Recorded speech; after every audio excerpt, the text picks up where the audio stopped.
नमस्कार दोस्तों, welcome to सरकार स्टडी बेस्ड एजुकेशन। चलिए यहाँ पे हम बात करने वाले हैं इस कंप्लीट क्लास में आईटी ट्रेंड्स एंड टेक्नोलॉजी के मेन एग्जाम के इंपॉर्टेंट क्वेश्चन। अब मेरा कहने का मतलब ये है कि इसी प्रकार से आपको क्वेश्चन नहीं आएंगे सेम टू सेम, इसके आसपास आपको क्वेश्चन देखने को मिलेंगे। तो जितने भी चीज़ें मैं यहाँ पे बताऊँगा, जितने भी क्वेश्चन बताऊँगा उनको आप अच्छे से तैयार कर लीजिए। साथ ही उसके आसपास जो भी चीज़ें मैं बताऊँगा वो सारी चीज़ अगर आपने तैयार कर ली तो आपका जो पेपर है बहुत अच्छा जाने वाला है। मेन एग्जाम का क्वेश्चन पेपर जो है, सबसे पहला जो क्वेश्चन पेपर होता है आपका आईटी ट्रेंड्स एंड टेक्नोलॉजी का होता है।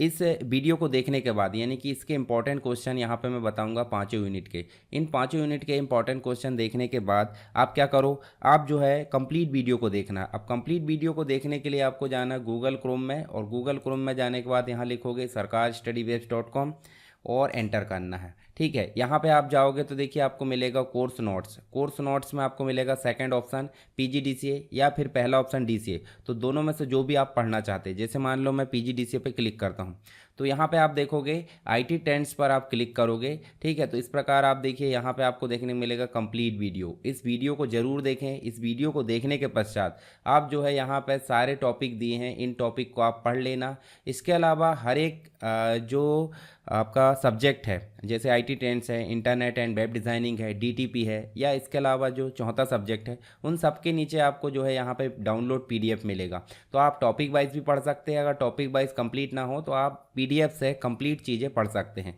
तो ये दो चीज़ें आप ज़रूर कर ले। उसके बाद आपके जो सारे क्वेश्चन मैं यहाँ इंपॉर्टेंट बताऊँगा वो सारी चीज़ें यहाँ कवर हो जाएगी। उसके अलावा भी बहुत सारी चीज़ें कवर होगी। तो आपको एक राउंड फिगर में यहाँ बता देता हूँ, एक फॉर्मेट कि किस प्रकार क्वेश्चन आने वाले हैं और कौन कौन से आ सकते हैं।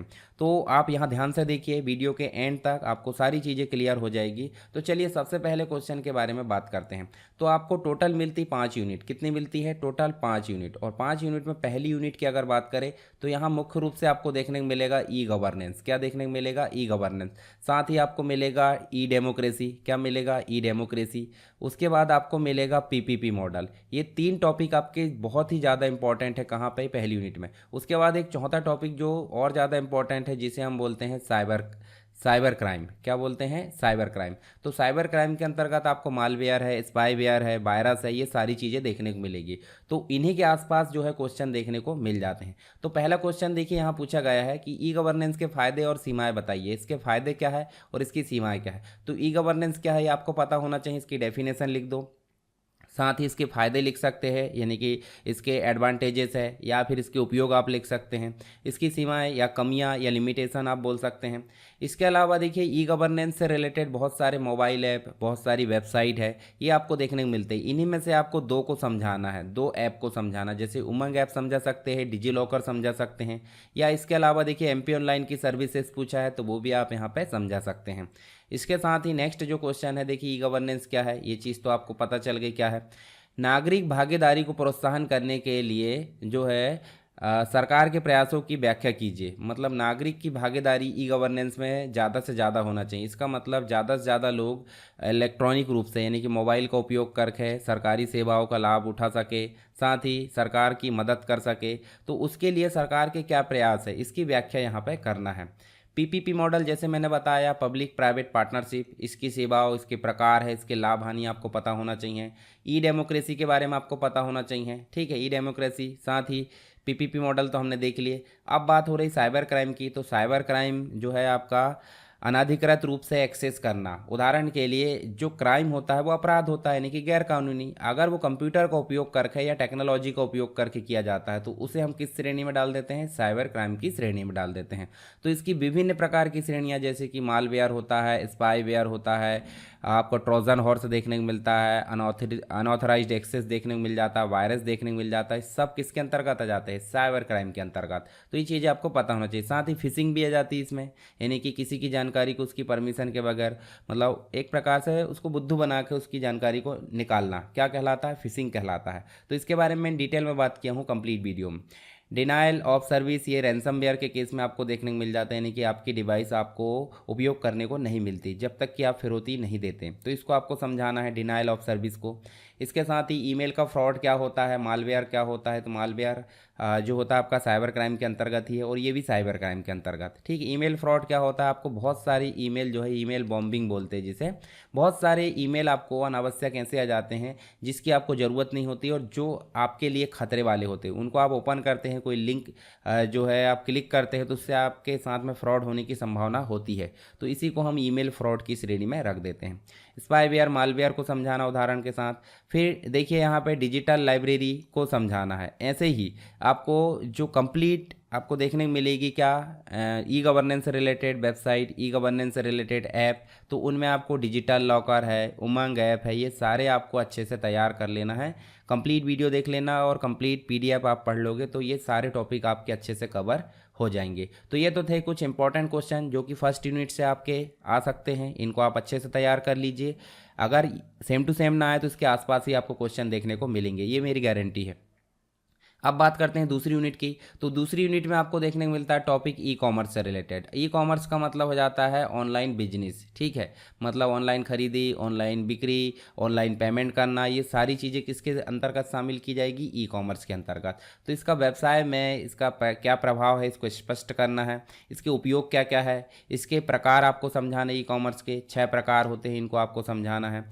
फिर इसी के अंतर्गत आपको डिजिटल मार्केटिंग या फिर हम इसे बोल देते हैं ऑनलाइन मार्केटिंग, इसकी विभिन्न जो मेथड्स होती है उसके बारे में आपको बताना है। ऑनलाइन मार्केटिंग की अलग अलग मेथड, जैसे आप फेसबुक के थ्रू मार्केटिंग कर सकते हैं, फेसबुक पेज, आप इंस्टाग्राम के थ्रू मार्केटिंग कर सकते हैं, आप ट्विटर के थ्रू कर सकते हैं, लिंक्डइन के थ्रू कर सकते हैं, और गूगल के थ्रू भी, वेबसाइट के थ्रू भी आप मार्केटिंग कर सकते हैं। तो इसकी समस्त विधियों को आपको समझाना है, ये मैंने डिटेल में आपको समझाया हूँ। इलेक्ट्रॉनिक भुगतान, इलेक्ट्रॉनिक रूप से भुगतान कैसे किया जाता है, यानी कि इलेक्ट्रॉनिक पेमेंट सिस्टम को आपको समझाना है। तो जैसे यूपीआई के माध्यम से आप क्या करते हो भुगतान, तो वो भी क्या है, इलेक्ट्रॉनिक भुगतान प्रणाली है। आप वॉलेट के माध्यम से करते हो, या फिर आप डेबिट कार्ड, क्रेडिट कार्ड, या बहुत सारी मेथड्स होती है, उनको आपको समझाना है। तो इलेक्ट्रॉनिक भुगतान प्रणाली क्या है, इसको जो है किस किस प्रकार से इसका उपयोग किया जाता है वो आपको बताना है। तो आप सीधे किसी को पेमेंट करते हैं ना यूपीआई से, तो वो मेथड आप यहाँ पे लिख सकते हैं। ठीक है, सिंपल, डेली आप करते ही होंगे कहीं ना कहीं पेमेंट। मोबाइल वॉलेट और यूपीआई को आपको समझाना। मोबाइल वॉलेट जैसे आप गूगल पे की बात करें, जी पे बोलते हैं, उसके बाद आप फ़ोन पे की बात करें, या पर्सनल जो बैंकिंग होती है उनके अपने खुद के ऐप होते हैं, या फिर यूपीआई ऐप, या इसके अलावा पेटीएम ऐप आप देख सकते हैं। और इसी में आप जो मोबाइल वॉलेट का उपयोग भी कर सकते हैं और इसी में बैंक को ऐड करके यूपीआई का भी उपयोग कर सकते हैं। तो इनको समझाना है। फिर देखिए इलेक्ट्रॉनिक भुगतान प्रणाली में बैंकिंग के द्वारा प्रदान की जाने वाली कुछ सर्विसेज है, जैसे देखिए आरटीजीएस है, real time gross settlement, IMPS है, इमीडिएट पेमेंट सिस्टम, फिर एनईएफटी है। ठीक है, तो यहाँ पे देखिए नेशनल इलेक्ट्रॉनिक फंड ट्रांसफ़र आप इसे बोल सकते हैं। तो ये तीनों मेथड्स को समझाना है।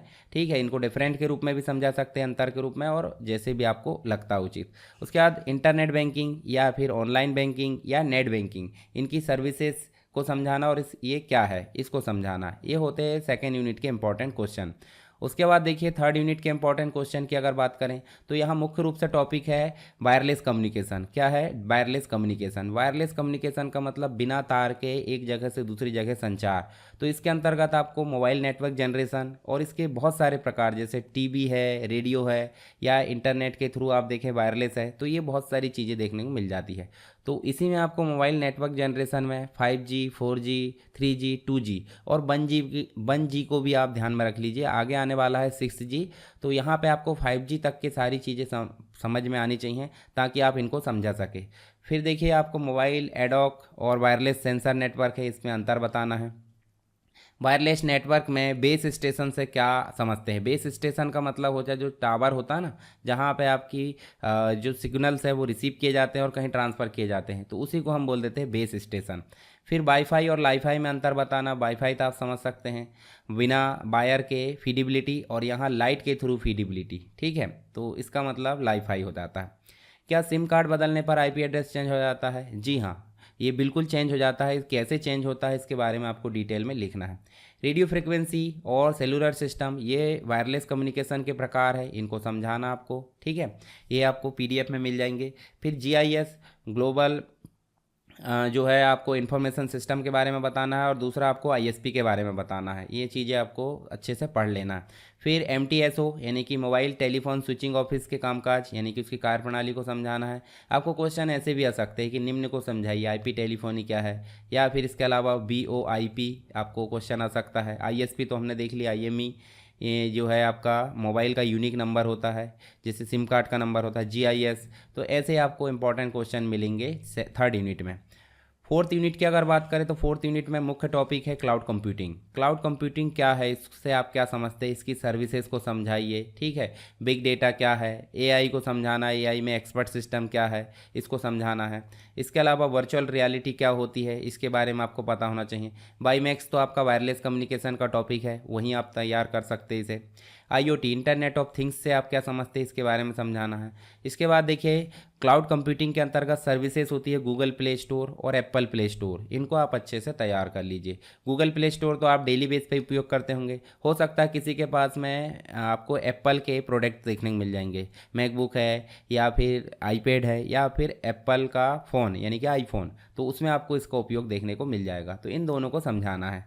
उसके बाद आप देखिए हमने देख लिया cloud computing, expert system. Google doc क्या होता है, ऑनलाइन एमएस वर्ड जो गूगल की सर्विस है उसे गूगल डॉक बोलते हैं, इसके बारे में समझा सकते हैं। गूगल फॉर्म को आप समझा सकते हैं। गूगल फॉर्म मतलब आप सिंपल यूज़र से इन्फॉर्मेशन लेना है ऑनलाइन, तो आप गूगल फॉर्म की जो है आवश्यकता आपको हो जाती है, तो इसके बारे में आप समझा सकते हैं। अब लास्ट यूनिट जो होती है, इससे क्या इंपॉर्टेंट क्वेश्चन, यहाँ मुख्य रूप से आपको देखने को मिल जाता है एमआईएस, मैनेजमेंट इंफॉर्मेशन सिस्टम, और इसी के अंतर्गत एक और मिल जाता है टॉपिक एचडीएलसी, और एचडीएलसी के द्वारा ही हम देख सकते हैं आपको इनिशियल इन्वेस्टिगेशन देखने को मिल जाता है, यानी कि जो प्राइमरी इन्वेस्टिगेशन होती है। उसके बाद आपको डेटा एनालिसिस देखने को मिल जाता है। डेटा एनालिसिस या सिस्टम एनालिसिस, सिस्टम को एनालिसिस करने वाले को सिस्टम एनालिस्ट बोलते हैं, उसकी बहुत सारी जिम्मेदारियां होती है। फिर आपको स्ट्रक्चर्ड एनालिसिस देखने को मिल जाता है। तो ये 4-5 टॉपिक है जो काफ़ी इंपॉर्टेंट है। तो एमआईएस क्या है, इसके प्रकार को आपको समझाना है, कितने लेवल में होता है ये, ठीक है। इसके अलावा आपको सिस्टम डेवलपमेंट यानी कि एचडीएलसी को समझाना है कंप्लीट रूप से, इसके जो पार्ट होते हैं। स्ट्रक्चर्ड एनालिसिस के अंतर्गत डेटा डिक्शनरी, आपको डिसीजन टेबल है। इसके अलावा आपको जो स्ट्रक्चर्ड इंग्लिश होती है, डिसीजन ट्री होता है, ये सारी चीज़ें आपको पता होना चाहिए। फ्लो चार्ट होता है यानी कि जो डेटा फ्लो डायग्राम होता है, तो इसके बारे में आपको समझाना है। फिजिबिलिटी स्टडी यानी कि आपको सिस्टम बनाने से पहले कुछ तय करना होता है कि कितनी देर में बनेगा, कितनी लागत आएगी, लाभ होगा, हानि होगा, ये सब क्या है, फिजिबिलिटी स्टडी है। उसके साथ ही आपको देखने को मिल जाएगा क्या, उदाहरण के साथ डिसीजन ट्री, डिसीजन टेबल को समझाइए। सिस्टम एनालिस्ट के कौशल और जिम्मेदारियों की व्याख्या कीजिए। उसके बाद देखिए आपको मिल जाएगा यहाँ पे क्या, जो आपको देखने को मिल जाएगा फेस मतलब जो फैक्ट फाइंडिंग टेक्निक है। फैक्ट फाइंडिंग टेक्निक में आपको इंटरव्यू है या फिर आपको ऑन साइट ऑब्जर्वेशन है, क्वेश्चनरी से, ये सारी चीज़ें मिल जाएगी। आपको देखिए इनिशियल इन्वेस्टिगेशन की चीज़ें देखने को मिल जाएगी, तो ये आप अच्छे से यहाँ पे तैयार कर सकते हैं। तो यहाँ मैंने बेसिक चीज़ें आपको बताया कि आईटी टेंस के जो एग्ज़ाम मतलब जो एग्ज़ाम है उसमें मेन एग्ज़ाम में कौन कौन से इंपॉर्टेंट क्वेश्चन आपके आ सकते हैं, इनको आप अच्छे से तैयार कर लीजिए जितने भी क्वेश्चन मैंने बताया है। इसके लिए आपको मुख्य रूप से क्या उपयोग करना है, पीडीएफ उपयोग करना है, और पीडीएफ के साथ में कंप्लीट वीडियो देखना नहीं भूलना है। तो आप यूट्यूब चैनल में भी प्लेलिस्ट वाले सेक्शन में जा सकते हैं, कहाँ पे, सरकार स्टडी वेब्स में, ठीक है। और इसके अलावा आपको देखने को मिलेगा टेलीग्राम चैनल एसएसडब्ल्यू एजुकेशन पीडीएफ, या फिर वेबसाइट को विजिट कर सकते हैं। तो आपके पास में बहुत सारे सोर्सेस है, आप कहीं से भी इसे एक्सेस कर सकते हैं। आई होप ये चीज़ें आपको अच्छे से समझ में आ गई होगी। अगर कोई डाउट आता है तो आप मुझे कमेंट बॉक्स में बताइए, और वीडियो पसंद आता है तो आप अपने दोस्तों के साथ अपने सोशल मीडिया प्लेटफॉर्म पर इसे शेयर जरूर करें, अपने दोस्तों को बताएं ताकि उन्हें भी फ़ायदा हो सके। तो चलिए मिलते हैं नेक्स्ट क्लास में, नेक्स्ट क्वेश्चन पेपर जो है उसके साथ में। तब तक के लिए जय हिंद। चलिए इस क्लास में हम बात करने वाले हैं जो इंपॉर्टेंट क्वेश्चन होते हैं मेन एग्जाम के, उसके बारे में। तो कौन सा सब्जेक्ट देखने वाले हम, इंटरनेट एंड वेब डिज़ाइनिंग, जो कि पीजीडीसीए के अंतर्गत सेकंड सेमेस्टर में दूसरा सब्जेक्ट देखने को मिल जाता है। तो हमने इसके पहले आईटी ट्रेंड्स के कंप्लीट इंपॉर्टेंट क्वेश्चन देखे, जिसमें 5 यूनिट के बारे में हमने कंप्लीट डिटेल में बात की है। इसके अलावा अब हम बात करेंगे इंटरनेट एंड वेब डिज़ाइनिंग की। इस वीडियो को देखने के बाद आप क्या कर सकते हैं, इसका कंप्लीट वीडियो देख लेना। कंप्लीट वीडियो मतलब जो आपका 7-8 घंटे का जो वीडियो है उसको आप जरूर देख देखें और उसकी पीडीएफ पढ़ना नहीं भूलना है। तो जब आप ये दोनों काम कर लोगे तो ये जो क्वेश्चन पेपर है आप आसानी से हल कर पाओगे। अब इस क्वेश्चन पेपर को तो पूरा हल नहीं करना है, पर तैयारी पूरी करना है। मैं आपको एक प्रैक्टिस पेपर भी डाल दूंगा टेलीग्राम पे या फिर वीडियो बना के, तो उसको आप जो है एग्ज़ाम के पहले ज़रूर हल करना है। तो आपको वीडियो कहाँ से पढ़ना है, वीडियो मतलब जो देखना कहाँ से है, और दूसरी चीज़ आपको मटेरियल कहाँ मिलेगा। तो आपको जाना है sarkarstudywaves.com में, आपको कंप्यूटर नोट्स में जाना है और आपको जाना PGDCA के अंतर्गत, और यहाँ देखिए आपको सेकंड सब्जेक्ट देखने को मिलेगा इंटरनेट एंड वेब डिज़ाइनिंग। इस पर आपको क्लिक करना है। आपको जो यहाँ पे वीडियो मिलेगा इस वीडियो को ज़रूर देखें, और वीडियो देखने के बाद आपको बॉटम पे मिलेगी डाउनलोड पीडीएफ, तो इसको आप देखना नहीं भूलना। जैसे आप क्लिक करोगे तो आपकी जो पीडीएफ है वो यहाँ पे डिस्प्ले होना देखिए यहाँ पे चालू हो जाएगी, और आप एक एक करके सारी जो पीडीएफ है वो पढ़ सकते हैं। यहाँ डिस्क्राइब किया गया है अच्छे से, तो उसको आप पढ़ लेना। उसके बाद आपके सारे डाउट क्लियर हो जाएंगे। तो चलिए बिना देरी किए यहाँ पे हम जो है क्वेश्चन पेपर देखते हैं एक एक करके। पहली यूनिट में हम देखेंगे, तो पहली यूनिट में आपको बेसिक रूप से मिलता है इंटरनेट से रिलेटेड सारी टर्मिनोलॉजी और जो बेसिक कॉन्सेप्ट है उसके बारे में, ठीक है। तो पहला तो आपके पास में दिमाग में क्वेश्चन आएगा कि इंटरनेट क्या है, ये आपको पता होना चाहिए। इसके लाभ हानि पता होना चाहिए, इसके उपयोग के विभिन्न क्षेत्र पता होना चाहिए, कहाँ कहाँ उपयोग होता है, ठीक। तो ये सारी चीज़ आपको पहले पता होना चाहिए। जैसे पूछा गया इंटरनेट क्या है, इसको परिभाषित कीजिए और इसके उपयोग के क्षेत्र को विस्तार से समझाइए। ये क्वेश्चन इस प्रकार आ सकता है। इसके अलावा इंटरनेट के लाभ हानि इस प्रकार डायरेक्ट पूछा जा सकता है। इसके साथ ही ब्राउज़र क्या है, वेब ब्राउज़र एक प्रकार का एप्लीकेशन है। इसके काम लिखना, आपको कार्य लिखना और किन्हीं 5 ब्राउज़र के नाम बताना है, उनको थोड़ा थोड़ा आप समझा सकते हैं। सर्च इंजन को समझाना है, किन्हीं 2 सर्च इंजन जैसे गूगल देख सकते हैं आप www.google.com, या फिर आप yahoo.com की बात कर सकते हैं। तो 2 पूछा है। विकीपीडिया भी आप बता सकते हैं, ठीक है। ब्राउज़र में आप गूगल क्रोम है, मोजिला फायरफॉक्स है, आपको माइक्रोसॉफ्ट एज है, इंटरनेट एक्सप्लोरर है, हालांकि जो बंद हो गया है उसको समझाने की ज़रूरत नहीं है, ठीक है। इसके साथ ही आप जो एप्पल के ब्राउज़र है उसको भी समझा सकते हैं, सफारी वगैरह, तो इनको आप यहाँ समझा सकते हैं। ईमेल आप समझते होंगे, इलेक्ट्रॉनिक मेल जिसे हम बोलते हैं, इसको बनाना, ईमेल क्या है इसको समझाना, ईमेल बनाने, भेजने और प्राप्त करने की जो प्रक्रिया है उसको समझाना है। इसके बाद देखिए इंटरनेट चैटिंग क्या है, इसके प्रकार आप समझा दीजिए। इंटरनेट चैटिंग मतलब इंटरनेट में आप मतलब जो कोई भी कंप्यूटर संसाधनों का उपयोग करके इंटरनेट के थ्रू बातचीत कर रहा है। वॉइस हो सकती है, ऑडियो हो सकती है, मतलब वॉइस या ऑडियो, और वीडियो हो सकती है। साथ ही आप टेक्स्ट के थ्रू भी कर सकते हैं। तो ये इंटरनेट की चैटिंग हो सकती है। उसके बाद वेब प्रोटोकॉल क्या है, इंटरनेट में उपयोग किए जाने वाले नियम, मतलब जो रूल्स होते हैं उन्हें हम प्रोटोकॉल बोलते हैं। इसी में आपको TCP IP देखने को मिलेगा, इसका डायग्राम बनाकर समझाना है। साथ ही नेक्स्ट आपको कुकीज़ देखने को मिलेंगी। अब कुकीज़ ये खाने वाली कुकीज़ नहीं है, ये ब्राउज़र के अंतर्गत जब आप इंटरनेट में सर्चिंग करते हो तो ब्राउज़र के अंतर्गत जो टेम्परेरी फाइल स्टोर हो जाती है उसी को क्या बोलते हैं, कुकीज़ बोलते हैं। तो इसको समझाना है। HTTP को समझाना है, ऐसे व्याख्या करके आ सकता है या सेपरेट क्वेश्चन भी आ सकता है। वेब सर्वर क्या होता है, लीज लाइन क्या होता है, URL क्या होता है। लीज लाइन इंटरनेट कनेक्टिविटी के अंतर्गत एक प्रकार है। URL आपका यूनिफॉर्म रिसोर्स लोकेटर होता है। वेब सर्वर आपका जो होता है जहाँ पे सारी रिसोर्सेज स्टोर होते हैं। HTTP तो आपका प्रोटोकॉल होता है, हाइपर टेक्स्ट ट्रांसफ़र प्रोटोकॉल। तो इनको आपको समझाना विस्तार से। सेकेंड यूनिट में आपको टोटल मिलेगा HTML। तो HTML क्या है, इसकी विशेषताओं को समझाना है, और साथ ही विभिन्न उसके टैग होते हैं। टैग का इस्तेमाल करके विभिन्न प्रकार के वेब पेजेस बनाना आपको आना चाहिए। जैसे देखिए HTML टैग की सहायता से स्ट्रक्चर बनाइए, फॉर्म बनाइए, फ्रेम बनाइए। उसके बाद देखिए आपको फॉर्म टैग समझाना है, और जो लेआउट दिया गया है इसके लिए कोडिंग लिखना है, किसमें, HTML टैग के अंतर्गत। तो इसका आप वीडियो कंप्लीट देख लोगे, PDF पढ़ लोगे तो सारी चीज़ें आपसे बन जाएगी, ठीक है। अब मैं ऐसी उम्मीद करता हूँ। अब उम्मीद कब ख़राब होगी, जब आप पढ़ोगे नहीं। तो उम्मीद करना तो वैसे करना नहीं चाहिए, पर मैं कर ले रहा हूँ आपके लिए, ठीक है। तो आप पढ़ लेना, अच्छे बच्चे हो। नेक्स्ट आपसे पूछा जाएगा, देखिए वर्जन्स पूछा जा सकता है, हाइपर लिंक है, एट्रीब्यूट है, हाइपर टेक्स्ट है। क्वेश्चन के हिसाब से आपको आंसर लिखना है। अब क्वेश्चन के आंसर कैसे लिखना है उसके लिए मैंने एक वीडियो बनाया हूँ, how to write answer main exam, या मेन एग्ज़ाम में उत्तर कैसे लिखें। ये क्वेश्चन मतलब ये समझाया मैंने, इसका वीडियो देख लेना। और मैं एग्ज़ाम के पहले भी आपको गाइड करूँगा। मेन एग्ज़ाम के एक दिन पहले भी मैं लाइव क्लास लेकर आता हूँ आपको थोड़ा गाइडलाइन के लिए, तो उसको भी आप ज़रूर देख लेना। चैनल पर बने रहिए, ठीक है। आपको सारी चीज़ें ढूंढने की ज़रूरत नहीं पड़ेगी। ऐसे आपसे सेपरेट पूछा जा सकता है, इमेज टैग को क्या है उसको उदाहरण से समझाइए। वेब पेज कैसे सेटअप करते हैं, यानी कि स्ट्रक्चर आपको बनाना है, और इसमें टेबल बनाने की विधि को समझाना है। इसके साथ ही आपको ऐसे क्वेश्चन भी पूछा जा सकता है कि निम्न को समझाइए, जैसे लिस्ट टैग है, न्यू पैराग्राफ आपको स्टार्ट कैसे करते हैं, न्यू लाइन है, ब्लैंक स्पेस के लिए heading tag, wrapping text, nested wrapping, nested table, emphasise tag, इसके साथ ही आपको इमेज टैग। तो ऐसे भी पूछा जाएगा तो शॉर्ट में लिखना है, क्योंकि ये जो क्वेश्चन है आपका कंप्लीट एक ही है। पर आपको अगर सेपरेट पूछा जाता है लिस्ट टैग को समझाइए, तो आपको डिटेल में लिस्ट टैग को ही लिखना है। तो कैसे लिखना वो तो आप वीडियो देख लेना, ठीक है। इसके बाद देखिए आपको थर्ड नंबर मतलब थर्ड यूनिट में देखने को मिलेगी CSS और जावास्क्रिप्ट। क्या देखने को मिलेगी? CSS plus JS। तो इससे रिलेटेड आपको क्वेश्चन जैसे CSS क्या है, CSS को लिंक करने के लिए, या CSS के टाइप्स आपसे पूछा जा सकता है। इसके बाद CSS नेविगेशन लिंक मतलब जो मीनू बार होता है, जैसे देखिए यहाँ पे मैं वेबसाइट दिखाता हूँ। तो जो देखिए ये लिंक, देखिए ऊपर आपको लिंक दिख रही है, इसमें जो है आप CSS का उपयोग कैसे करके जो है इसको बना सकते हैं, CSS का उपयोग करके नेविगेशन कैसे बना सकते हैं, ये क्वेश्चन आपसे पूछा गया है। साथ ही CSS में बॉर्डर पूछा गया है। जावास्क्रिप्ट से आप क्या समझते हैं? इसके एरे ऑब्जेक्ट को समझाना। इसमें DOM होता है यानी डॉक्यूमेंट ऑब्जेक्ट मॉडल होता है, इसको आपको विस्तार से समझाना है।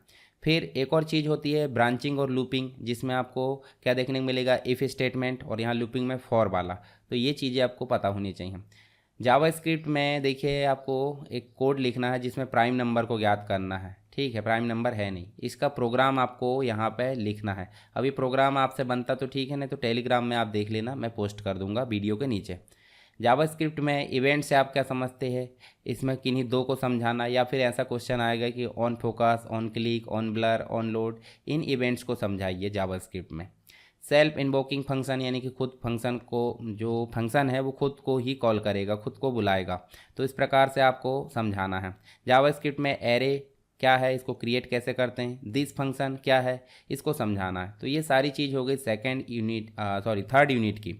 अब फोर्थ यूनिट में आपको मिलेगा मुख्य रूप से वेबसाइट डिज़ाइन से रिलेटेड एक HTML एडिटर देखने को मिलेगा जिसका नाम है एक्सप्रेशन वेब। क्या नाम है? Expression web. और साथ ही इसमें HTML एडिटर क्या है, what you see is what you get editor जिसे हम बोलते हैं, क्या है, किन्हीं दो को समझाना है, ठीक है। किन्हीं दो में आप समझा सकते हैं वर्डप्रेस और एक्सप्रेशन वेब। इसके अलावा देखिए आपको स्टूडेंट फॉर्म जो ऑनलाइन एडमिशन लेते हैं उसके लिए HTML कोड लिखना है, ठीक है। तो ये आपको यहाँ कोड लिखते बनना चाहिए। वेब डिज़ाइनिंग और वेब डेवलपमेंट के बीच अंतर। वेब डिज़ाइनिंग जो होती है फ्रंट एंड यानी जो यूज़र को दिखता है, लेआउट है, किस प्रकार अपीयरेंस दिख रहा है, ये चीज़ें, और वो वर्किंग कैसे करेगी उसके बोलते हैं वेब डेवलपमेंट यानी कोडिंग, ठीक है। तो ये दोनों चीज़ आपको पता होनी चाहिए, अंतर लिख रहा है। एक्सप्रेशन वेब में इमेज को कैसे जोड़ते हैं, जैसे HTML में जोड़ते हैं वैसे ही वहाँ भी, हालांकि वहाँ बहुत सरल काम है। तो मैंने कंप्लीट वीडियो में सारी चीज़ें आपको बताया हूँ। एक वेबसाइट में एक नया पेज बनाने और एक वेबसाइट में को दूसरी वेबसाइट से लिंक करने, मतलब लिंक करके दूसरी वेबसाइट में जाने के लिए यहाँ पे स्टेप्स लिखना है। ये देखिए यहाँ पे इसके लिए स्टेप्स लिखना है कि एक इमेज को कैसे इंसर्ट करेंगे वेब पेज में, ईमेल जो लिंक है वो कैसे क्रिएट करेंगे, अदर वेबसाइट से लिंक कैसे करेंगे, और फॉर्मेट टेक्स्ट को जो है इंसर्ट एंड फॉर्मेटिंग टेक्स्ट को फॉर्मेट कैसे करेंगे इंसर्ट करके। इसके अलावा टेबल बनाने, स्टाइल करने, ये तो आपको पता है CSS के माध्यम से, तो आप इसको प्रैक्टिस कर लेना अच्छे से। एक्सप्रेशन वेब के द्वारा नई इमेज के साथ अल्टरनेटिव टेक्स्ट को कैसे इंसर्ट करते हैं। मान लो अगर कोई इमेज नहीं आती है तो उसके बदले में टेक्स्ट आपका दिखाई देता है, तो ये कैसे करेंगे। न्यू वेबसाइट को कैसे क्रिएट करेंगे एक्सप्रेशन वेब में, इसके स्टेप्स लिखना है। तो ये चीज़ आपको बनना चाहिए। अब फिफ्थ नंबर की जो यूनिट है उसमें आपको मिलेगा मुख्य रूप से वर्डप्रेस। क्या मिलेगा? वर्डप्रेस और डोमेन नेम रजिस्ट्रेशन, DNS से रिलेटेड और कुछ बेसिक प्रोटोकॉल, ठीक है, डोमेन नेम होस्टिंग। तो सबसे पहले तो आपको पता होना चाहिए वर्डप्रेस क्या है, ठीक है। वर्डप्रेस में जो है पोस्ट और पेज को कैसे क्रिएट करते हैं वो क्या है, ठीक है। तो मैं आपको एक बेसिक चीज़ें बताता हूँ। जैसे ये देखिए यहाँ पे पोस्ट है, ये देखिए आपको पोस्ट पेज देखने को मिलेगा। पोस्ट आपको मैं दिखाता हूँ, जैसे आपको कंप्यूटर ज्ञान में हार्डवेयर में चले और हार्डवेयर में SMPS पर क्लिक करें तो ये हो गई आपकी पोस्ट। और पेज किसे बोलेंगे? पेज आपको PGDCA में आप क्लिक करें तो ये एक प्रकार का पेज है, ठीक है, या फिर DCA में क्लिक करें, एक प्रकार का पेज है। तो पेज और पोस्ट क्या है इसको समझाना है। कभी कभी बनाने के स्टेप्स पूछ लिया जाएगा तो उसको भी आप समझा सकते हैं। उसके बाद देखिए पेज को कैसे हटाएं, बनाए कैसे, ये देखिए पूछ लिया ना यहाँ पे। वर्डप्रेस में पोस्ट को कैसे जोड़ें, ये सारी चीज़ें आपको पता होनी चाहिए। तो मैंने ये विस्तार से समझाया हूँ, ठीक है। तो आपको इसमें पोस्ट को ऐड करना, हटाना, पेज को ऐड करना, हटाना, ये सारी चीज़ें बनना चाहिए। फिर देखिए यहाँ पूछा गया है डोमेन नेम रजिस्ट्रेशन क्या है, डायनेमिक और स्टैटिक वेबसाइट को उदाहरण से समझाइए। तो डोमेन नेम रजिस्ट्रेशन क्या है? कि इंटरनेट पर जो हमारा व्यवसाय का नाम होता है, जो सर्च किया जाएगा, यूनिक नाम, उसे हम बोलते हैं तो डोमेन नेम, उसको पंजीकृत कराना या रजिस्ट्रेशन कराना डोमेन नेम रजिस्ट्रेशन कहलाता है। डायनेमिक मतलब हो जाता है जिस वेबसाइट में लगातार बदलाव होते रहते हैं दिन प्रतिदिन, और जिस वेबसाइट में बदलाव नहीं होते, स्टैटिक होती है। ठीक है। इसके अलावा वेबसाइट के लिए होस्ट सर्वर पर स्पेस कैसे लेते हैं, यानी कि सीधे सीधे पूछा जाएगा कि होस्टिंग क्या है, होस्टिंग को समझाइए। ठीक है, कैसे स्पेस लेते हैं। और होस्टिंग जब लेते हैं तो वहाँ पे फाइल को ट्रांसफ़र भी करना होता है, तो फाइल ट्रांसफ़र करने के लिए जो प्रोटोकॉल होता है उसे हम बोल देते हैं एफटीपी। क्या बोल देते हैं? एफटीपी। और इसके लिए विभिन्न प्रकार के एप्लीकेशन या सॉफ्टवेयर की ज़रूरत होती है, उन्हें हम बोल देते हैं सॉफ्टवेयर, जैसे कि फाइल जिला है, वेब स्पेस है, क्यूट एफटीपी है, वर्डप्रेस है, इनको आपको समझाना है। ठीक है। फिर देखिए वर्डप्रेस क्या है, वर्डप्रेस को इंस्टॉल कैसे करते हैं, इसको लॉगिन कैसे करते हैं, ये सारे क्वेश्चन आपको समझाना है। तो यहाँ मैंने 5 यूनिट के क्वेश्चन जो कि इंटरनेट एंड वेब डिज़ाइनिंग के हैं, इनके बारे में आपको डिस्कस किया हूँ। इसको मैं डिटेल में इसलिए नहीं समझा सकता यहाँ पर, क्योंकि मैंने आपको डिटेल में जो वीडियो है उसमें समझाया हूँ। ठीक है। आगे मैं रिवीजन वीडियो लाऊंगा तो उसमें भी आपको बेसिक रूप से एक आइडिया दे दूंगा यहाँ पर। इसके अलावा आप पीडीएफ ज़रूर पढ़ें ताकि आपको सारी क्लियरिटी मिल सके। तो इसमें आपको सारी चीज़ें बता दिया मैंने। अगर कोई डाउट होता है तो आप मुझे कमेंट बॉक्स में ज़रूर बताएं, और अगर वीडियो पसंद आता है तो अपने दोस्तों के साथ इसे शेयर ज़रूर करें, और वीडियो को लाइक करना नहीं भूलना है, क्योंकि आप लाइक करोगे तो मुझे अच्छा फीलिंग होगा और मैं आगे आपके लिए और मेहनत करूँगा। तो चलिए मिलते हैं नेक्स्ट क्लास में, तब तक के लिए जय हिंद। चलिए इस क्लास में हम बात करने वाले हैं मेन एग्ज़ाम के लिए इम्पोर्टेंट क्वेश्चन, और हमारे मेन एग्ज़ाम के इम्पोर्टेंट क्वेश्चन में आज का जो सब्जेक्ट है, मतलब इस क्लास का, डीटीपी है। डीटीपी में आपको बेसिक रूप से देखने को मिलेगा पेज मेकर और फोटोशॉप। तो यहाँ पे डीटीपी का बेसिक कॉन्सेप्ट है, जिसके अंतर्गत आपको डीटीपी साथ में प्रिंटिंग है और कुछ बेसिक चीज़ें मिल जाती है, पेज मेकर के बारे में कंप्लीट डिटेल में और फोटोशॉप के बारे में। तो यहाँ पहली यूनिट में मिलेगा डीटीपी, दूसरी और तीसरी यूनिट में देखने को मिलेगा आपको क्या, आपको पेज मेकर, और चौथी और पांचवी यूनिट में देखने को मिलेगा फोटोशॉप। तो चलिए इनसे किस प्रकार के क्वेश्चन आ सकते हैं मेन एग्जाम में, तो उसके लिए आपको यहाँ चीज़ें देखने को मिल जाएगी। इसके पहले या बाद में आप क्या करो, इसका कंप्लीट वीडियो देखना नहीं भूलना डीटीपी का, साथ ही इसकी कंप्लीट जो पीडीएफ है वो पढ़ना नहीं भूलना है। तो आपके जितने भी मैं क्वेश्चन बताऊँगा वो सारे क्वेश्चन आपके यहाँ पर सॉल्व हो जाएंगे। तो कहाँ से आपको जाना, या तो यूट्यूब चैनल, टेलीग्राम में आप जा सकते हैं, जैसे टेलीग्राम में सारी चीज़ें आपको मिल जाती है, मैं हर एक चीज़ें आपको यहाँ पे शेयर कर देता हूँ। फिर भी अगर देखिए यहाँ पे मैंने शेयर कर चुका हूँ वैसे, सेकंड सेम फर्स्ट सेम दोनों, तो यहाँ पे नहीं मिलती है तो आपको जाना कहाँ पे, वेबसाइट में। देखिए सरकार स्टडी वेब्स.com में कोर्स नोट्स में जाना है, पीजीडीसीए में जाना है, और पीजीडीसीए में जाने के बाद देखिए डीटीपी लिखा, DTP with page maker and Photoshop, इस पर क्लिक करना है। यहाँ आपको कंप्लीट वीडियो मिल जाएगा ऊपर ही। यहाँ पे आपको सारे सब्जेक्ट की लिंक भी है, अगर आपको टॉपिक नहीं मिलते तो आप पीडीएफ को डाउनलोड कर सकते हैं और सारी चीज़ों की तैयारी अच्छे से कर सकते हैं। ठीक है।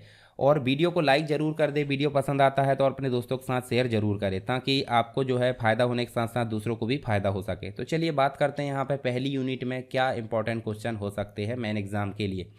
तो यहाँ देखिए डीटीपी क्या है, तो डीटीपी के बारे में पहली चीज़ बताना है कि डीटीपी क्या है, उसके बाद इसका पब्लिकेशन में क्या उपयोग है, डीटीपी का पब्लिकेशन में उपयोग करने के विभिन्न लाभ को समझाना है। तो देखिए एक ही में बहुत सारे क्वेश्चन आ गए, तो आपको इस प्रकार से क्वेश्चन पूछे जा सकते हैं। फिर प्रिंटिंग क्या है वो पूछा जाएगा, प्रिंटिंग के विभिन्न प्रकार पूछा जाएगा, और प्रकार में ऑफसेट प्रणाली है, ऑफसेट प्रिंटिंग, तो ऑफसेट के बारे में विस्तार से पढ़ लेना है, इसके बारे में, इसकी कार्य प्रणाली क्या है उसके आपको विस्तार से समझाना है। इसके अलावा डीटीपी सॉफ्टवेयर जैसे कि कोरल ड्रा हो सकता है, फोटोशॉप है, पेज मेकर है, इलुस्ट्रेटर है, ये सब क्या है डीटीपी सॉफ्टवेयर, और इनके उपयोग को समझाना है। टाइपोग्राफी क्या होता है, जो हम टाइप करते हैं टेक्स्ट फॉन्ट, वो टाइपोग्राफी कहलाती है। साथ ही वर्ड प्रोसेसर और पब्लिकेशन यानी कि डीटीपी, दोनों में आपको अंतर बताना है, दोनों के काम बताना है, और उसमें डीटीपी में पब्लिकेशन में इसके फ़ायदे क्या है ये बताना है। ट्रांसपेरेंट प्रिंट आउट क्या होता है इसको समझाना है। पेज मेकर में या पेज में किसी भी ग्राफिक्स और इमेज को कैसे डिज़ाइन किया जाएगा। अब यहाँ पेज मेकर ना पूछ के पेज पूछा है, तो पेज आपका कोरल ड्रा का भी हो सकता है, पेज मेकर का, हालांकि हमको कोरल ड्रा उपयोग नहीं करना है, यहाँ पे क्या उपयोग करना है, पेज मेकर, इसको समझाना है। ठीक है। इमेज के साथ में मान लो आप कोई इनविटेशन कार्ड बना रहा है तो वहाँ पे फोटो यूज़ करते हैं कि नहीं, कोई पोस्टर बना रहा है तो वहाँ पे फोटो यूज़ करते हैं, तो उसको कैसे डिज़ाइन करेंगे, इसके स्टेप्स आपको बताना है। मैं आपको डिज़ाइन करके भी बता दूंगा जब मैं क्लास लूँगा डिटेल वाली, तो डिटेल में आपको वैसे भी बताया हूँ मैंने, कंप्लीट वीडियो देख लेना।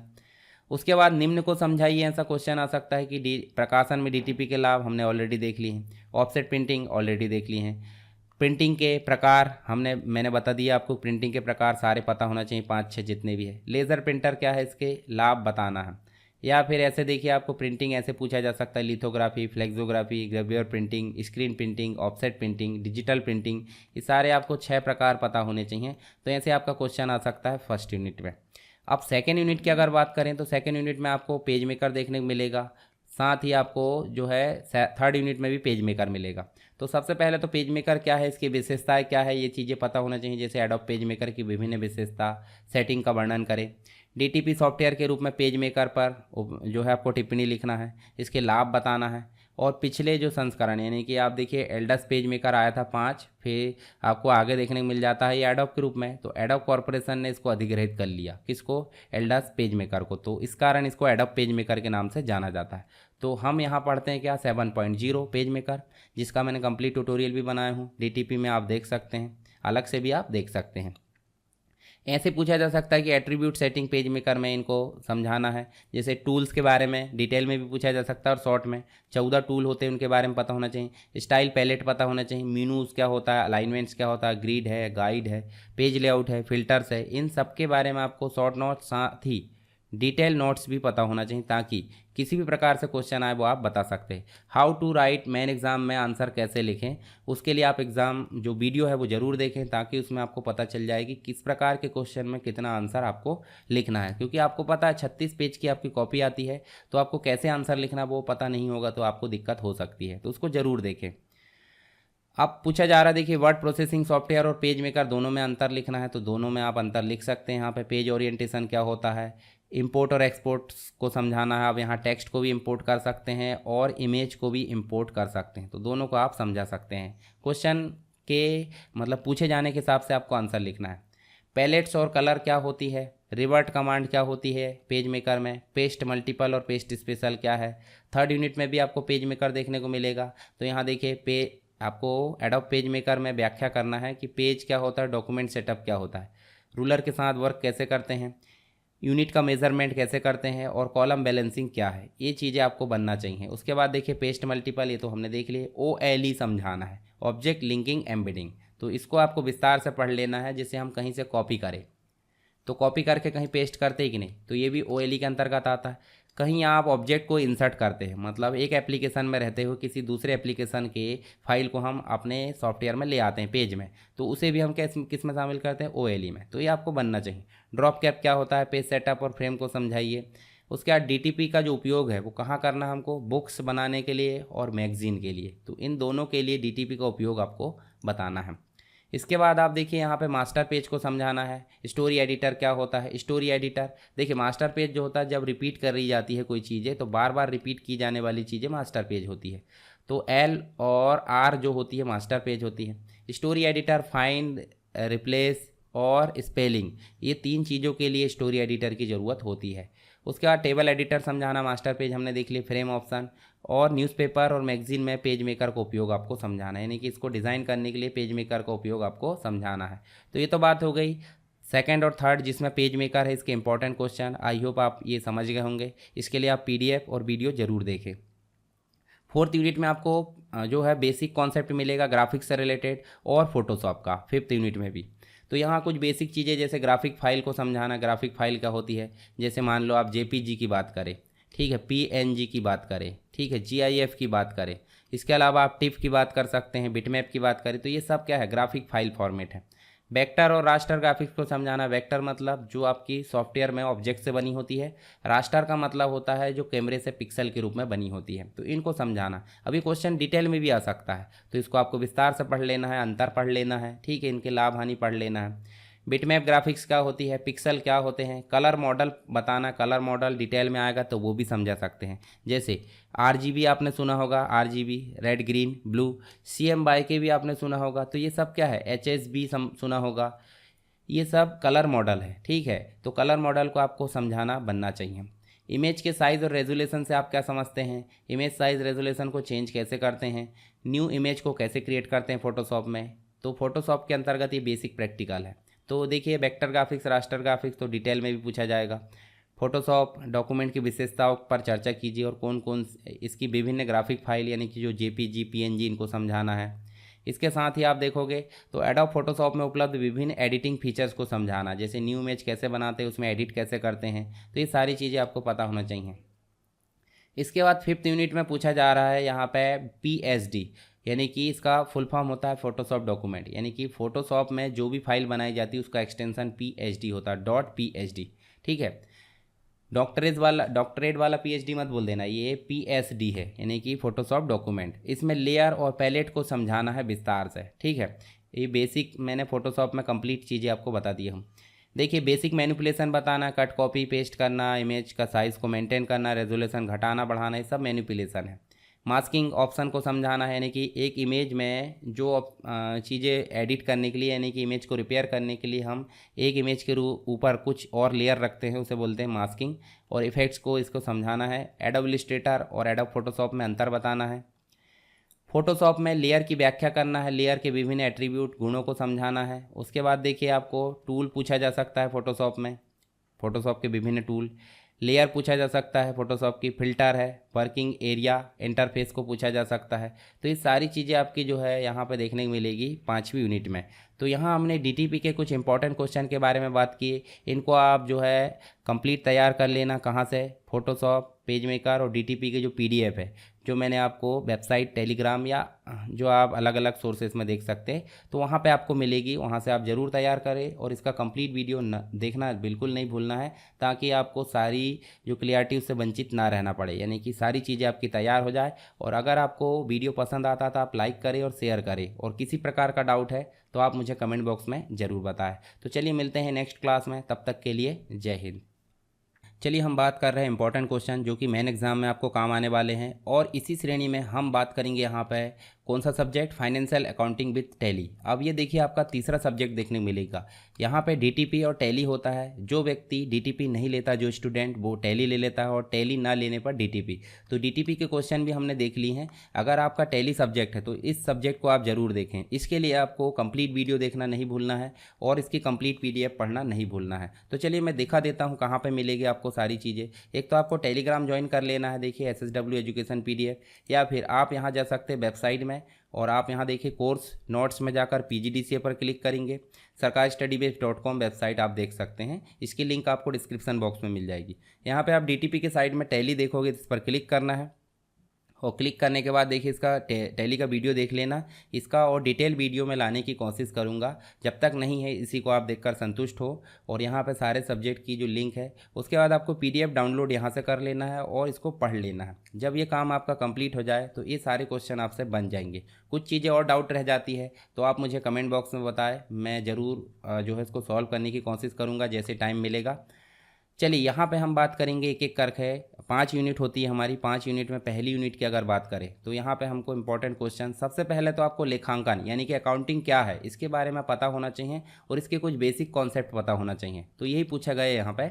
फिर उसकी बुनियादी जो शब्दावली होती है, विभिन्न टर्म्स होती है, जैसे आप बोलोगे डेबिट क्या होता है, क्रेडिट क्या होता है, कैश क्या होता है, ठीक है, डिस्काउंट क्या होता है, ये सारे बेसिक कॉन्सेप्ट आपको पता होना चाहिए।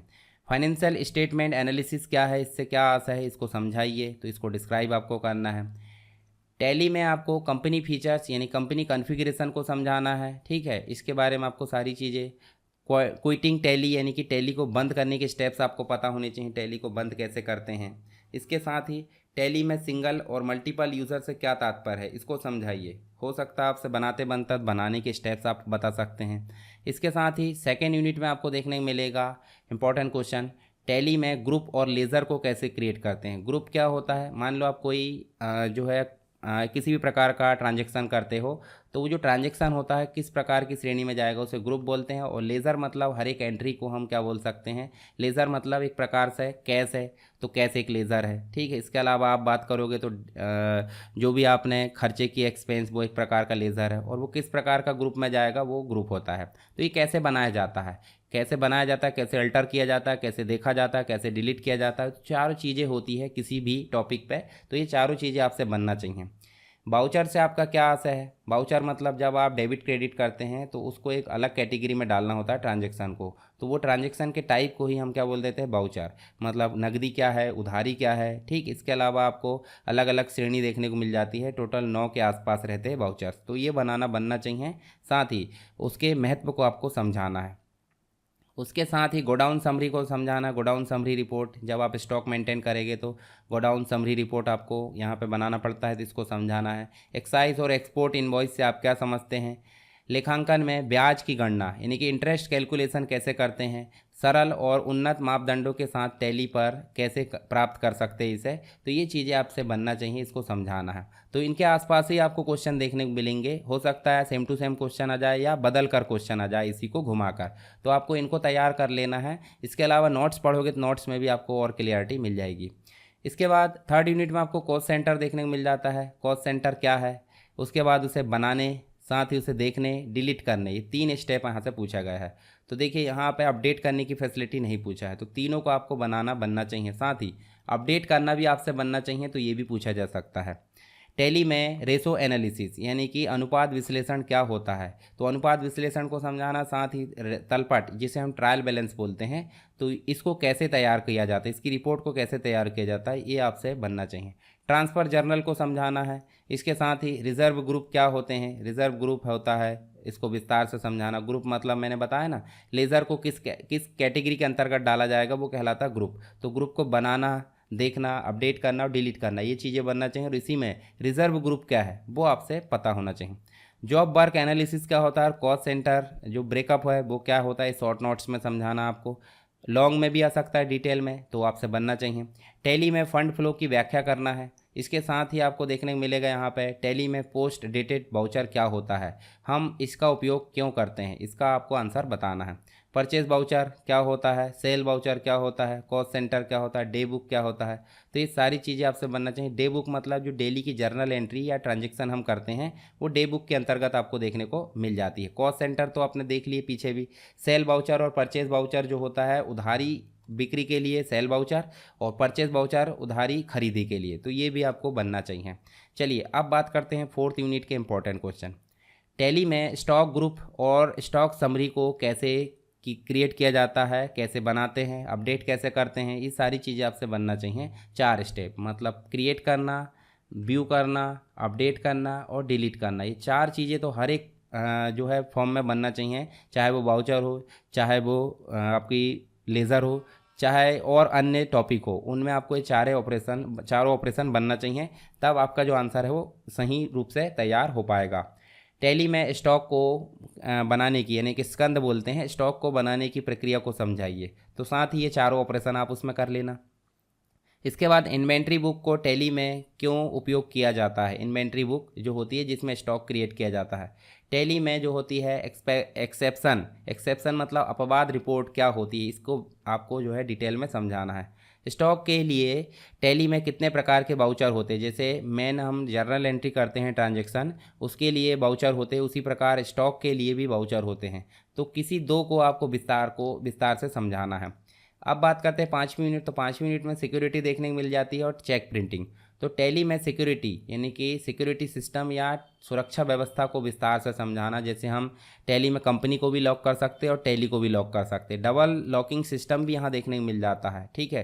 तो ये आपको यहाँ से समझाना बनना चाहिए, साथ ही लॉकिंग करना बनना चाहिए टैली में।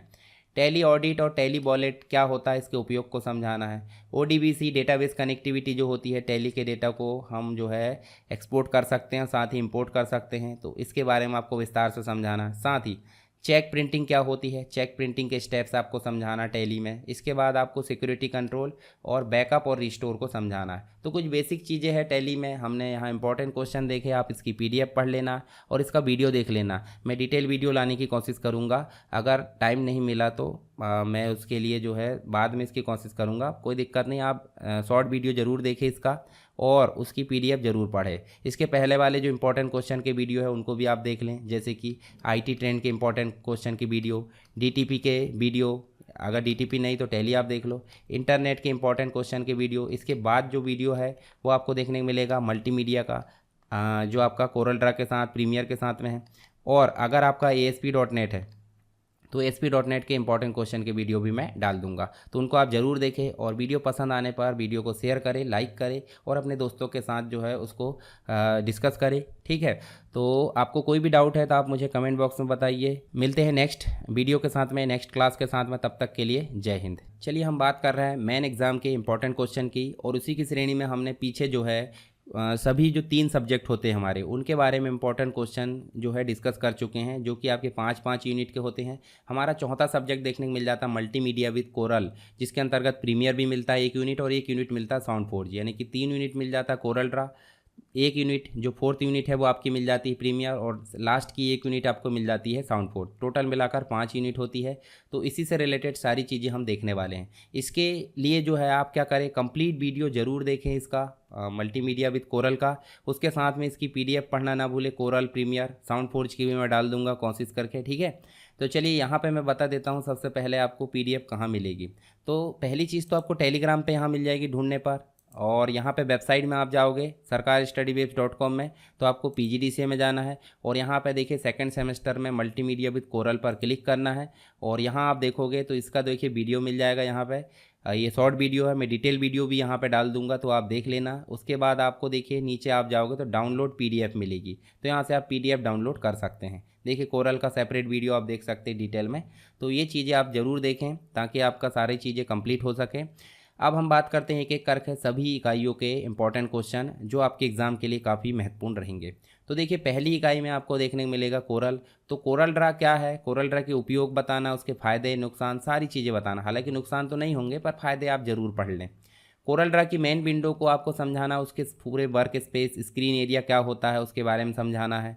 कोरल ड्रा में कलर पैलेट क्या होती है, कलर पैलेट को समझाना, उसको डॉक, अनडॉक, फ्लोट, अप्लाई ये कैसे किया जाता है। कोरल ड्रा में फाइल लेआउट और लेआउट के गुणों को विस्तार से समझाना है। ठीक है, ये सारी चीज़ें मैंने विस्तार से आपको कोरल ड्रा में समझाया हूँ, नोट्स में भी मिल जाएगा। कोरल ड्रा में पेज सेटअप से आप क्या समझते हैं, इसके लिए आप जो है विस्तार से इसमें आंसर लिखना है। अब सेकेंड यूनिट में भी आपको क्या मिलता है, कोरल ड्रा, जिसमें आपको कोरल ड्रा में शेप को कैसे बनाते हैं, उसको मैनिपुलेट कैसे करते हैं, उसको एडिट कैसे करते हैं, उसमें कलर कैसे करते हैं, ये सारी चीज़ें बनना चाहिए। साथ ही टेक्स्ट टूल को उपयोग करते बनना चाहिए, उसके प्रकार, जैसे कि एक आर्टिस्टिक टूल होता है प्लस एक पैराग्राफ टूल होता है। पैराग्राफ को आर्टिस्टिक टूल में कैसे कन्वर्ट किया जाता है और आर्टिस्टिक टूल को पैराग्राफ में कैसे कन्वर्ट किया जाता है, वही क्वेश्चन यहाँ पे पूछा गया है। तो टेक्स्ट मोड को कैसे बदला जाता है, कोरल ड्रा में किसी फाइल को एक्सपोर्ट कैसे किया जाता है या इंपोर्ट कैसे किया जाता है, वो बनना चाहिए। साथ ही आपसे और ऑप्शन बनना चाहिए, जैसे पावर क्लिप, एक शेप के अंदर पिक्चर को कैसे इंसर्ट किया जाता है।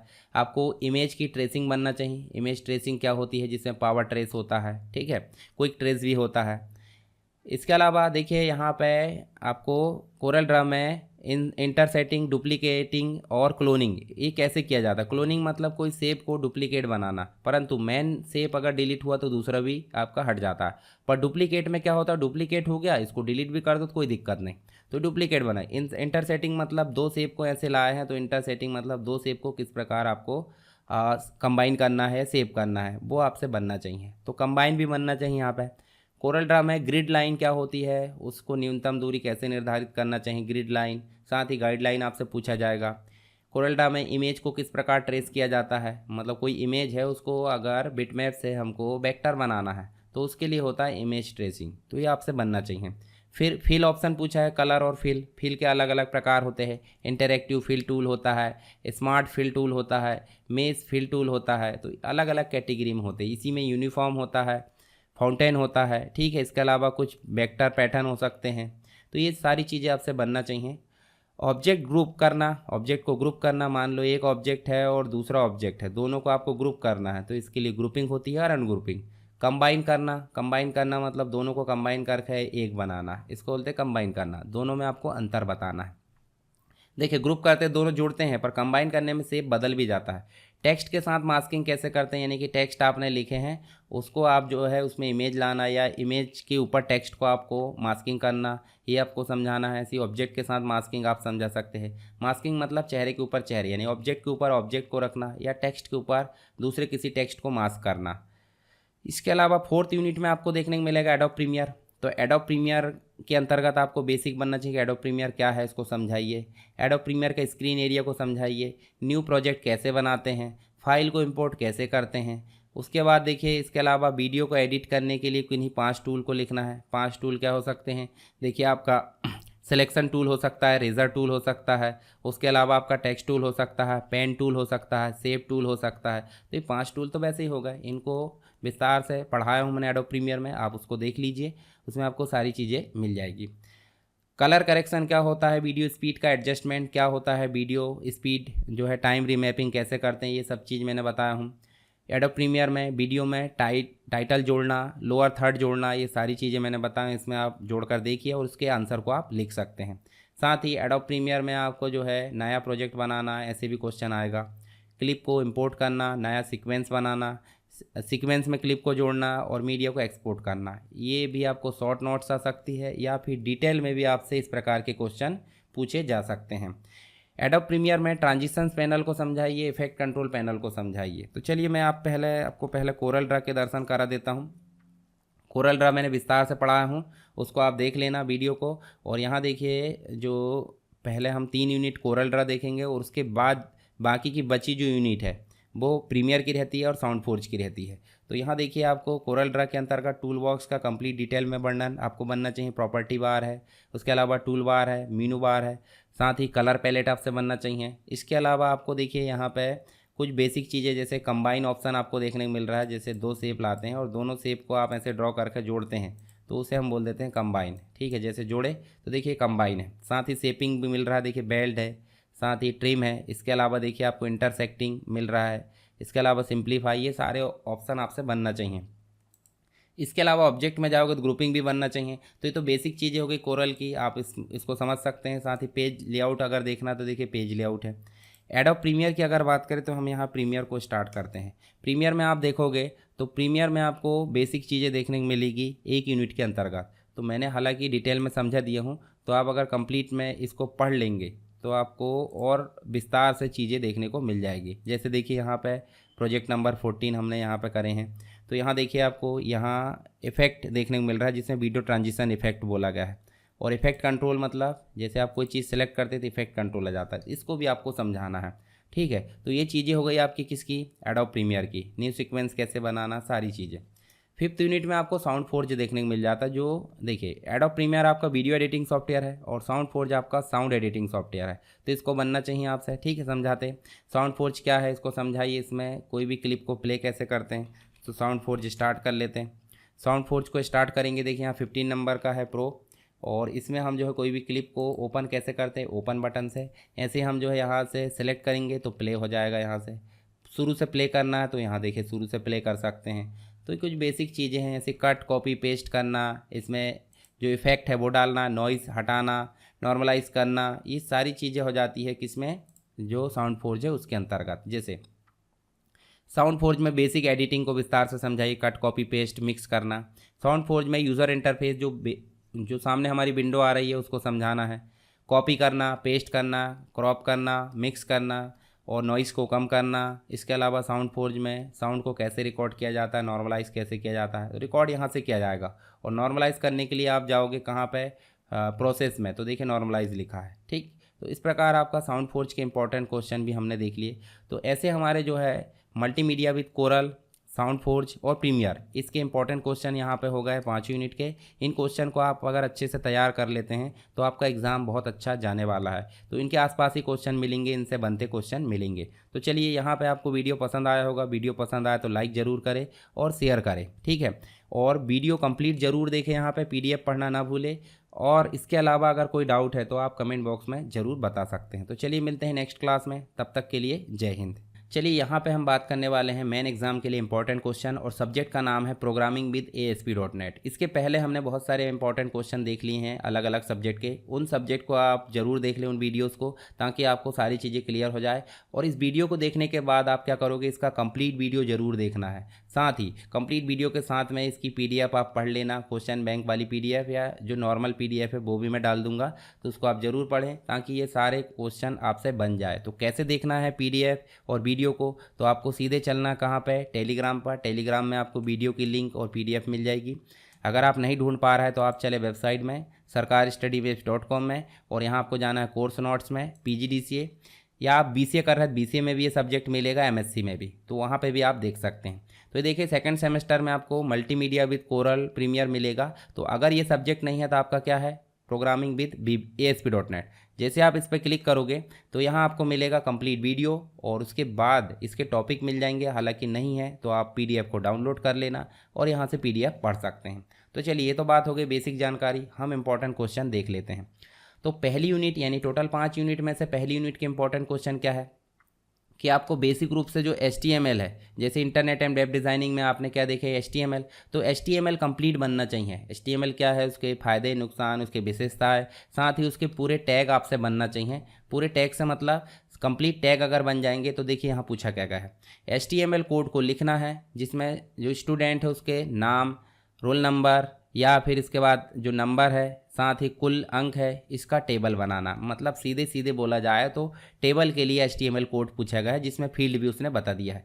तो HTML टैग अगर संपूर्ण रूप से बन गए तो आपसे ये क्वेश्चन आसानी से बन जाएगा। तो वीडियो कंप्लीट देख लेना HTML वाला, तो उसमें आपको सारी चीज़ें क्लियर हो जाएगी। HTML क्या है, इसकी विशेषता, इसकी प्रोग्राम के प्रारूप को समझाना है। डॉक्यूमेंट में इमेज टैग की मदद से जो है इमेज को कैसे इंसर्ट करते हैं। हाइपरलिंक, एंकर टैग का उपयोग कैसे करते हैं। देखिए एंकर टैग यहाँ से पूछ लिया गया है, तो या तो हाइपरलिंक पूछा जाएगा या एंकर टैग, कोई भी पूछा जा सकता है। HTML टैग में लिस्ट जो टैग है उसको समझाना है। तो मैंने आपको टैग बताया हूँ कि कंप्लीट टैग आप पढ़ लेना, कोई भी क्वेश्चन टैग से ही पूछा जाएगा पहली यूनिट में। दूसरी यूनिट में शुरू होता है ASP.NET। तो ASP.NET के अंतर्गत आपको ASP.NET क्या है पूछा जाएगा। ASP की तुलना में ASP.NET की विशेषताओं को समझाइए। तो ASP जो होता था आपका एक्टिव सर्वर पेज था और ActiveX जो सर्वर पेज है वो .NET के साथ में आया, यानी कि इसके साथ में फ्रेमवर्क जुड़ा है और इसके साथ में फ्रेमवर्क नहीं है। तो इसकी तुलना में इसकी विशेषताएं बताना है। ASP.NET में लिस्ट कंट्रोल के सामान्य गुणों को समझाना है, इसके बारे में इसका उपयोग करके बताना है। फिर उसके बाद देखिए कुछ बेसिक चीज़ें पूछा है, जैसे इस पोस्ट बैक जो मेथड होती है, तो ये आपसे पूछा गया है डेटा को सेव करने के लिए, ठीक है। इसके बाद देखिए आपको जो है हिडन फील्ड पूछा गया है। हिडन फील्ड मतलब जो टूल बॉक्स होता है उसके अंतर्गत। टेक्स्ट बॉक्स पूछा गया है, तो टेक्स्ट बॉक्स की प्रॉपर्टी है, इवेंट है और उसके उपयोग को समझाना। रेडियो बटन की भी इसी प्रकार जो आपको डिस्क्रिप्शन देना है। तो आपको अगर विस्तार से आया तो भी टेक्स्ट बॉक्स बनना चाहिए, शॉर्ट में आया तो भी टेक्स्ट बॉक्स बनना चाहिए। साथ ही .NET में आपको सीरियलाइजेशन क्या होता है, .NET प्रोग्रामिंग को कैसे ये प्रभावित करता है, इसके बारे में आपको लिखना है। इसके अलावा आपसे पूछा जाएगा देखिए क्लाइंट साइड कंट्रोल और सर्वर साइड कंट्रोल क्या होता है। तो यहाँ सिर्फ एक पूछा गया है, कौन सा, क्लाइंट साइड कंट्रोल। हमको सर्वर साइड कंट्रोल भी याद होना चाहिए। साथ ही वेब फॉर्म से रिलेटेड विभिन्न कंट्रोल आपको पता होना चाहिए, जैसे टेक्स्ट बॉक्स क्या होता है, लेबल क्या होता है, आपको ड्रॉप डाउन लिस्ट है या फिर कॉम्बो बॉक्स आप बोल सकते हो उसे, लिस्ट बॉक्स है, ये सारे होते हैं वेब फॉर्म कंट्रोल। इसके बाद देखिए इस प्रकार के क्वेश्चन भी पूछे जा सकते हैं। आप ASP.NET का जो उपयोग है वो ASP.NEट का उपयोग VB के साथ भी कर सकते हैं, नहीं विजुअल बेसिक के साथ में, या फिर आप C# के साथ में भी कर सकते हैं। तो C# के साथ में ये पूछा गया है कि C# का उपयोग करके 20 से 50 तक के प्राइम नंबर का जो है आपको प्रिंट करना है। तो मैंने आपको देखिए यहाँ पे जो प्रोग्राम है वो बनाकर यहाँ पे दे दिया हूँ, इसका आप स्क्रीनशॉट ले ले या फिर आप लिख सकते हैं। तो इसको आप एग्ज़ाम में डायरेक्ट एज इट इज़ लिख देंगे तो आपको नंबर यहाँ पे मिल जाएंगे। तो देखिए यहाँ पे नेक्स्ट क्वेश्चन है रिफ्लेक्शन और क्लासेस को समझाना है, डेलीगेट्स और इंटरफेस को समझाना है। तो ये शॉर्ट नोट्स भी आ सकता है और डिटेल में भी। थर्ड यूनिट में आपका इंपॉर्टेंट क्वेश्चन है क्लाइंट साइड वैलिडेशन। देखिए वैलिडेशन का मतलब डेटा को वैलिड करना। तो दो प्रकार के होते हैं, तो क्लाइंट साइड होता है और एक सर्वर साइड। तो दोनों ही वैलिडेशन आपसे बनना चाहिए। और वैलिडेशन के जो कंट्रोल होते हैं लगभग 5 प्रकार के होते हैं। रिक्वायर फील्ड हो जाता है, ठीक है। इसके अलावा डेटा आपको कंपेयर वाला डेटा हो जाता है, समरी हो जाता है। तो कुछ इस प्रकार से 5 होते हैं। साथ ही मास्टर पेज होता है आपका ASP.NET में। एक वेब एप्लीकेशन में मास्टर पेज को जोड़ने और उपयोग करने की प्रक्रिया बताना है। तो सब क्लाइंट पेजों का मास्टर यानी कि मुख्य पेज, जिसमें आप जो भी काम करोगे वो सभी क्लाइंट में आ जाएगा, बस वो एक्सेस करना चाहिए। तो इसे हम बोलते हैं मास्टर पेज। इसको ऐड कैसे करते हैं ASP.NET में बताया हूँ मैंने वीडियो में, तो आप उसकी प्रक्रिया समझा सकते हैं। साथ ही डेटा को जो है डेटाबेस कनेक्टिविटी के समय हमें डेटा अडाप्टर की ज़रूरत पड़ती है। तो डेटा अडाप्टर ऑब्जेक्ट को विस्तार से समझाना है डेटा कनेक्टिविटी से रिलेटेड। मास्टर पेज और कंटेंट पेज में अंतर बताना है, दोनों को समझाना है। वेब सर्वर क्या होता है, इसके क्या क्या कार्य है, .NET प्रोग्रामिंग में उपयोग होने वाले 3 वेब सर्वर को बताना है, ठीक है। तो आपका जो IIS होता है, जो आपका खुद का सिस्टम का होता है, इंटरनेट इन्फॉर्मेशन सर्वर, तो ये तो सिस्टम का ही होता है। साथ ही और एक्स्ट्रा भी आपके पास में वेब सर्वर होते हैं, उनकी लिस्ट आपको समझाना 3। सर्वर साइड वैलिडेशन आपको समझाना है और क्लाइंट साइड वैलिडेशन भी आपसे बनना चाहिए। साथ ही एड रोटेटर क्या होता है, बार बार पिक्चर को बदलने की प्रक्रिया। 4th यूनिट में इंपॉर्टेंट क्वेश्चन मिलेंगे, डेटा अडाप्टर यानी डेटाबेस कनेक्टिविटी से रिलेटेड चीज़ें। डेटा अडाप्टर क्या है, डेटा रीडर क्या है, इनको समझाना है। साथ ही आपको देखने को मिलेगा यहाँ पे आपको ADO.net मिलेगा, ठीक है। ADO.net को समझाना है, ADO.net का उपयोग करके ASP.NET में कनेक्टिविटी ये बनना चाहिए। Data grid view, data bind control क्या होता है, ASP.NET में वेब पेज से जो है डेटाबेस में डेटा डालने और अपडेट करने, वही चीज़ पूछी जा रही है कि ADO.NET के थ्रू ASP.NET में कनेक्टिविटी। साथ ही डेटा को सेव करना, डेटा को निकालना, डेटा को दिखाना, डेटा को अपडेट करना या डेटा को डिलीट करना, ये सारे ऑपरेशन आपसे बनना चाहिए, ठीक है। इसके अलावा गुण मतलब एट्रीब्यूट और विधि मतलब मेथड। अब हम यहाँ बोले तो जो कमांड क्लास है और डेटा अडाप्टर क्लास, इसके गुणों को भी समझाना और इसकी विधि यानी मेथड को भी समझाना, कमांड क्लास के भी, तो इनको आपको विस्तार से समझाना। कमांड क्लास क्या होती है, जब भी हम कोई डेटा सेव करते हैं तो कमांड ज़रूरत होती है और डेटा को वापस लाने के लिए डेटा अडाप्टर की ज़रूरत होती है। तो ये आपसे प्रैक्टिकल बन जाएगा तो थ्योरी ऑटोमेटिक बन जाएगा। ADO.NET की विभिन्न विशेषताओं को समझाना है। ActiveX डेटाबेस ऑब्जेक्ट ये .NET फ्रेमवर्क के साथ में है और एक सिंपल ADO आता था, ठीक है, तो वो अब अपडेट हो चुका है, इसको विस्तार से समझाना है। ADO.NET से डेटा को एक्सेस करने के लिए सभी स्टेप्स को लिखना है। साथ ही ASP.NET में डेटा को ग्रिड फॉर्मेट में प्रिंट करने के लिए स्क्रिप्ट लिखना है, मतलब कोडिंग लिखना है। तो ये होगा 4th यूनिट के इंपॉर्टेंट क्वेश्चन। अब बात करते हैं 5th यूनिट के इंपॉर्टेंट क्वेश्चन। वेब सर्विसेज को जो है विस्तार से समझाना है। WSD SOP जो होता है, ठीक है, मतलब WSDL एक होती है वेब सर्विस और एक SOAP होती है, SOAP। तो ये 2 वेब सर्विस होती है, इनको विस्तार से समझाना। ADO.NET में सेशन स्टेट और व्यू स्टेट को समझाना। एक सेशन होता है मतलब जिसमें 3 प्रकार के सेशन होते हैं, तो इनको समझाना तीनों को, मतलब अब यहाँ 2 पूछा है, आपको तीनों पता होना चाहिए। फिर देखिए यहाँ पे XML एक्सटेंसिबल मार्कअप लैंग्वेज। अब HTML में आपने देखा होगा बने बनाए टैग होते हैं, परंतु यूज़र चाहे तो आपका यूज़र डिफाइन क्या कर सकता है, टैग बना सकता है। उसी के लिए XML लैंग्वेज यूज़ की जाती है, एक्सटेंसिबल मार्कअप लैंग्वेज। तो इसकी क्लासेस समझाना है, इसका वैलिडेशन को समझाना है। Web service description language WSDL और उसके अलावा जो है आपका XML डेटा डॉक्यूमेंट को समझाना है। तो शॉर्ट में और डिटेल में दोनों में आ सकते हैं क्वेश्चन, तो आप हर एक व्यू में इसको तैयार कर सकते हैं। ADO.NET के आर्किटेक्चर को विस्तार से समझाना चित्र सहित यानी डायग्राम के द्वारा। फंडामेंटल्स XML क्लासेस या बेसिक जो क्लासेस होती है XML की, उनको समझाना है। कुछ बेसिक चीज़ें पूछा है जैसे टेक्स्ट राइटर क्या होता है, टेक्स्ट रीडर, ये सब जो है XML की जो टैग है या क्लासेस हम बोल सकते हैं। एप्लीकेशन स्टेट जो सेशन होता है उसमें आपको देखने को मिलेगी। और वेब सर्विस डिस्क्रिप्शन लैंग्वेज जो ऑलरेडी हमने देख लिए। तो यहाँ पे हमने बात करें ASP.NET के इंपॉर्टेंट क्वेश्चन जो आपको मिलेंगे टोटल 5 यूनिट, और इसके पहले हमने अन्य जो 3 सब्जेक्ट है उनके बारे में भी जो है इंपॉर्टेंट क्वेश्चन बता दिया मैंने, उनको आप ज़रूर देख लें प्लेलिस्ट में या फिर आपको टेलीग्राम में ये चीज़ें देखने को मिल जाएगी। अगर वीडियो पसंद आता तो वीडियो को लाइक ज़रूर करें और अपने दोस्तों के साथ शेयर करें। किसी भी प्रकार का डाउट है, कोई क्वेश्चन है तो आप कमेंट बॉक्स में बताइए या टेलीग्राम में मुझे पर्सनल मैसेज कर सकते हैं। तो चलिए मिलते हैं नेक्स्ट क्लास में, तब तक के लिए जय हिंद।